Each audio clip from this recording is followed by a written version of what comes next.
Now, a couple of numbers for you on the employment front. Since the beginning of September, in the non-financial sector alone, there have been nearly 300,000 job cuts worldwide. Today in the UK, of course, the claimant count, as we mentioned, was up by over 75,000, a lot more than expected. And our next guest says that many layoffs can be avoided and that companies can save big money by minimising the number of jobs they have to trim. Jeff Muscarella is a partner at MPI. He's with us from New York. Jeff, thanks very much indeed for joining us. It's an interesting point of view. You can save money by not trimming as many jobs. Just run us through that. Absolutely.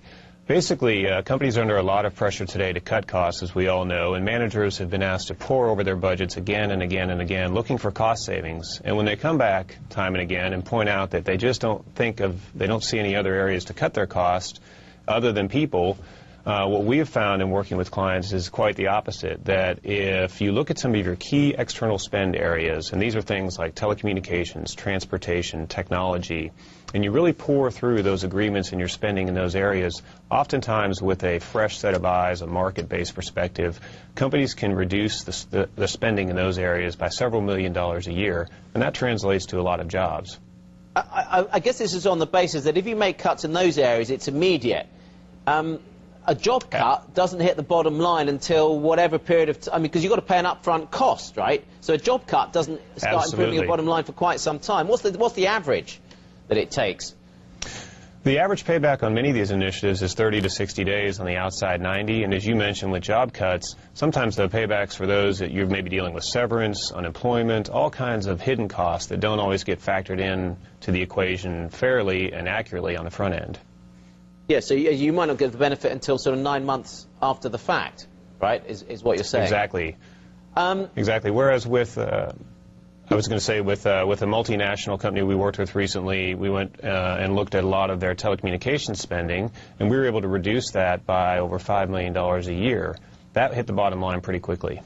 Okay, but is that message, the trouble is that message actually getting through? I mean, the other thing is that in economic downturns, companies do decide, well, look, it is an opportunity to get rid of dead wood. You know, when we've had a boom, you accumulate staff, you can get a little bloated. So how do you work out the difference between the two? Well, I think that is an interesting question, and it kind of gets back to how you manage your human capital. Hopefully companies have in place good performance management programs where they're constantly sifting through their folks and obviously retaining the best and maybe finding other opportunities for others. But at MPI, we focus on helping them manage those external costs, and we have just found that 9 times out of 10, if companies are really willing to dig in, eliminate sacred cows, I mean, times are serious now, they need to, that they can find big savings there, and that will allow them to either reduce the size of a layoff or perhaps forego one altogether. Well, typically, when you go in and look at a company, is there a normal number one area that you can make in savings? You know, is there a typical area where you think, well, you know, you should focus more on that comes up time after time? Yes, the commodity purchases tend to be pretty standard. It's areas where they're not so standard. Things like technology, transportation, telecommunications, as I mentioned, professional services. Pricing for these goods and services are all over the map. No two companies pay the same, and they change frequently. So it really requires a market depth and expertise in each of those categories to come in and look at agreements, look at rates, terms, conditions, and find, you know, are you in line with world-class practices at that point in time? And then this is a great time to negotiate on price, right? I mean, you should be able to bargain a lower price for all your goods and services. Everyone realizes that they're going to have to give in these tough times, and so, you know, many people assume some of these contracts are fixed, and in fact, many of the multi-year agreements that go into place are what they call back-end loaded.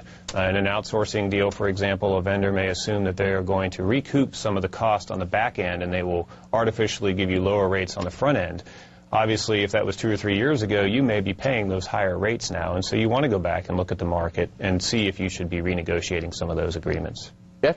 Interesting stuff. Thank you. Jeff Muscarella, partner at MPI, joining us.